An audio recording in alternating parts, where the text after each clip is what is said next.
From JBS Studios in Greater New York, this is the JBS News Update with Teisha Bader. I'm Teisha Bader with the JBS News Update for Wednesday, May the 22nd, 2019. Israel's Attorney General Avichai Mandelblit set an approximate date today for a pre-indictment hearing for Israeli Prime Minister Benjamin Netanyahu. Netanyahu was supposed to have a hearing on a number of corruption charges against him on July the 10th, but his lawyers asked for a postponement of a full year. Mandelblit today agreed to put the hearing off for 3 months, and it will now be held October the 2nd or 3rd. Incendiary balloons sent from Gaza over the border fence into southern Israel sparked a number of fires in the area. Israeli firefighters were battling 6 blazes this morning in the Eshkol Regional Council. This despite reports of a ceasefire with terror group Hamas that was said to include a halt of such devices. Meanwhile, an Israeli citizen was detained by Israel police today on suspicion of trying to help the arson balloon efforts. Israel's tax authorities said 50-year-old David Cohen tried to smuggle hundreds of thousands of balloons through the port of Ashdod with the intent to transfer them to Hebron and then to Gaza. Former spy Jonathan Pollard gave a rare and seemingly impromptu interview to Israel's Channel 12 News at a New York City restaurant this week, where he expressed frustration that the Israeli government has not done enough to allow for him to immigrate to Israel.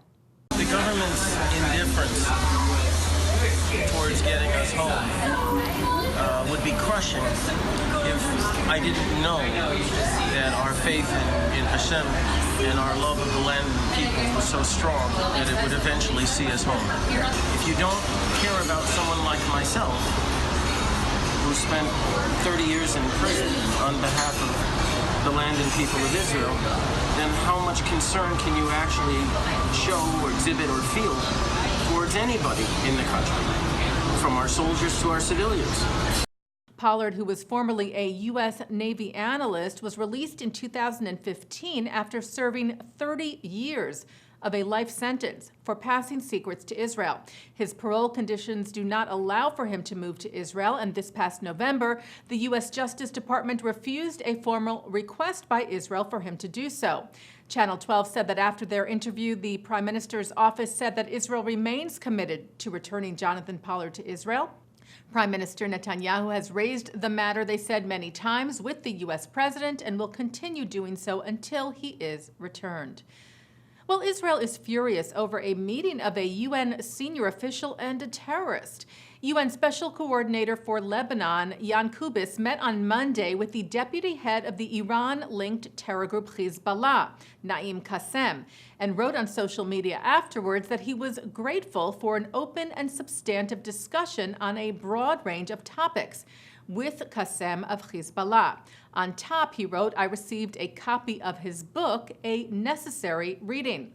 Well, Israel's Foreign Ministry spokesman Emmanuel Nachshon tweeted in response, "We are shocked and disappointed by this meeting with a designated terror organization's leader threatening Israel, Lebanon, and the whole region." The American Jewish Committee called the meeting and remarks outrageous, tweeting that when a senior UN official writes gushingly about meeting with a terrorist leader and then recommends his book, he is part of the problem, not the solution. U.S. Special Representative for International Negotiations Jason Greenblatt briefed the UN's Security Council about the upcoming Peace to Prosperity workshop that is being co-hosted by the United States and Bahrain, focusing on the economic aspect of the U.S. peace plan. In his remarks this week, Greenblatt called on the Palestinian Authority to attend the gathering, something they have expressed they are against. Greenblatt said they have nothing to lose and much to gain if they do join us. The United Arab Emirates and Saudi Arabia, meanwhile, said they would send delegations to the summit, which is being held in Bahrain next month. The Jewish Journal reports that a guest lecturer at UCLA made some outrageous comments against Israel and those who support the Jewish state.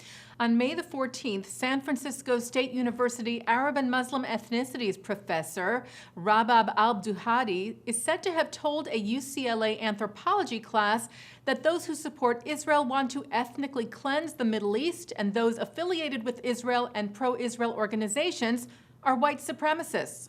Several students complained, and the school said they were working to resolve the incident. Stand With Us Executive Director of Research and Strategy Max Samarov told the Journal this professor is notorious for spreading hate about Israel and the Jewish people and for whitewashing anti-Semitic rhetoric as merely criticism of Israel or anti-Zionism.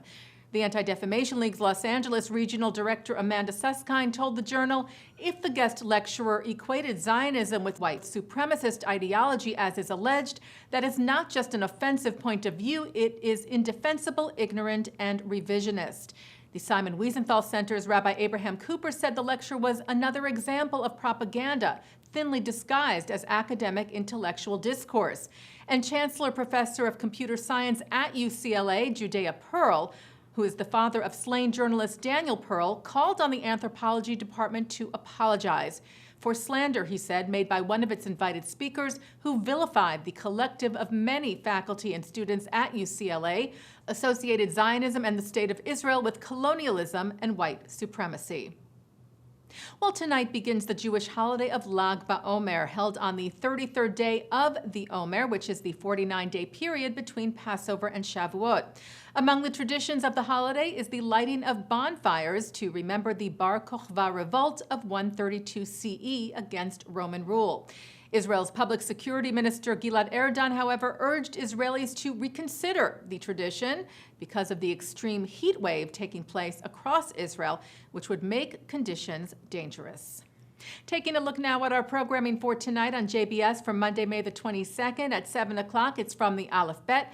At 7:30, Rabbi Mordechai Becker looks at what the Talmud says about marriage. At 8, family therapist Neil Marin talks about dating from a conference on finding love in the Jewish community.